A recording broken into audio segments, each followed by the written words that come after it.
My name's Kyle Keogh, and this is the Autodidact channel. I just took the bar exam and I passed, luckily, but I know many of you did not. Congrats to those that did. And I've been on Reddit and Facebook, and I've seen a lot of you guys talking about the difference between the raw score and the scaled score. So you had a pretty high raw score, and you're wondering why that was scaled down and you didn't pass. I want to inform you that there really isn't any rational relationship between the scaled score and the raw score.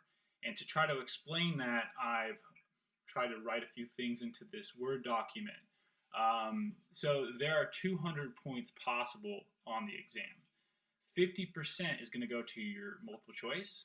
When that multiple choice is divided into three parts, this pastime, wills, trusts, and corporations, the other 100 points, the other 50%, is allocated into three essays. So each essay isn't worth 100 points. They're worth a third of 100 points, which is 33 points. So let's say that the average score, I think, that always when I was taking practice multiple choice exams for the Florida portion, like 60%, 55, 60%. So let's say you got 60% on that. That's 60 points. Now, let's say that on essay 1, you got 40 points. And then essay 2, you got 30, and essay 3, you got 75. Well, you add all those together, and you get a raw score of 205. And yet, sometimes you still don't pass. You're scratching your head. That's way above 136. Why didn't I pass? Well, the problem is that you're not scaling it properly. If the best score on essay 1 was 100, and you got 40 points, that would mean that you only got 14.52 points for essay 1. And so if you add together, so you got the 60 points under the multiple choice, but then you add 14.52, and then again essay 2, if it was out of 100 points, and you got 30 of them, you get a 9.9. And then you add the same thing. Let's say you did a lot better on essay 3 and you got 75 out of 100%. And so you got 24.75. You add all those together and you have a 109.17. Not even close to the 136.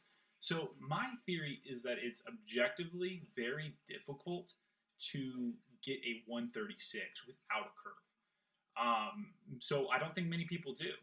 And the way that some people or most people probably do get past the 136 is because of the curve.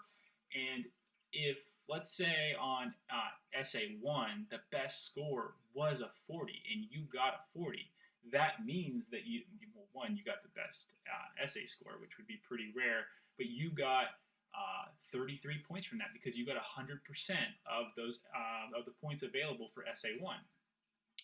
And then let's say that like essay 2, another one, you got the highest grade was like a 60, and you got 30. You're going to get half of those points. So you're going to get I don't know, roughly in math, 17 points. And then for the last one, you might say, man, I killed essay 3. I got 75. But what if essay 3 was easy? What if most people got a 90? Most people got 80, 85, 90. So that's starting to make your 75 not look that great. Yeah, it's still a huge chunk of points, but in comparison to everyone else, it's not going to come down as far. So you're still not going to get as many points on an essay as everyone else did, and that's going to come into play because you're going to realize soon that it's not about how many points you got per essay.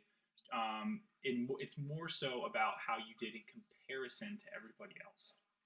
So the problem here is that the Florida Board of Bar Examiners holds all the cards. They know how they want to scale it because the Supreme Court tells them essentially how many people they want to pass the exam.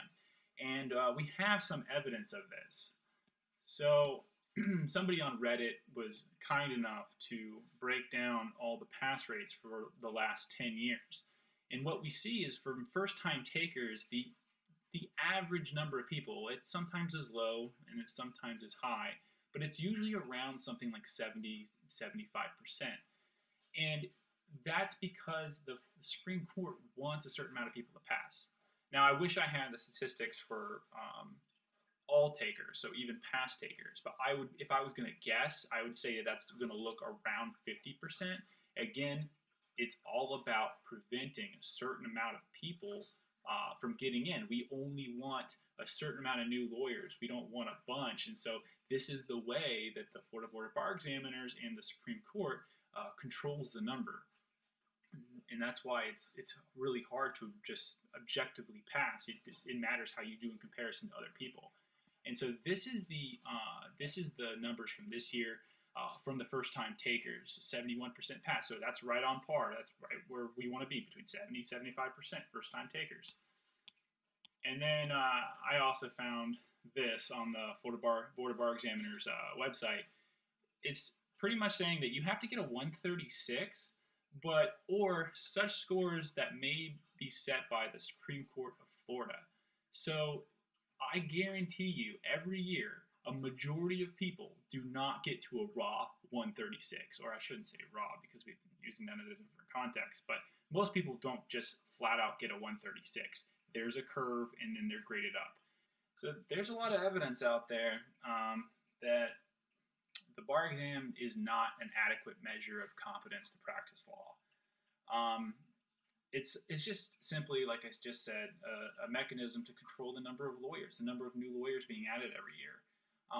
Just because I passed the exam and other people pass the exam, that doesn't mean that this isn't still wrong. That doesn't change the perspective of, oh, well, this was a horrible process and it was demoralizing and emotionally draining. But thankfully I passed. Now I can put it all behind me. Well, no, because that's not the right thing to do. We need to advocate for people that either didn't pass or future examinees next year. And yeah, so I told myself the night before the exam, with all my anxiety, that it doesn't matter whether I passed or not. Well, obviously I wanted to pass, but it doesn't matter whether I did or not, because it's still wrong. It's still not an adequate measure of competency, and we should fight it. We should still fight it. So I'm open to suggestions. I don't know. I don't have a call to arms for you guys.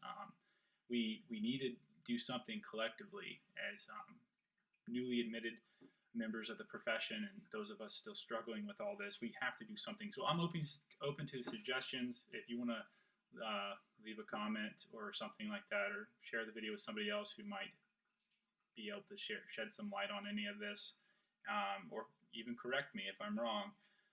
But until then, if you're thinking of taking the bar exam again, know that you just need to study harder than the others. You just need to be better than around 30% of the people taking it. So you need to put in more time, and it's not fair, but that's just the way it is right now. So if you want to be a lawyer, you're just going to have to put in the time, put in more time than other people. There's just no way around it. Thank you for your time, and hope you come back to the channel.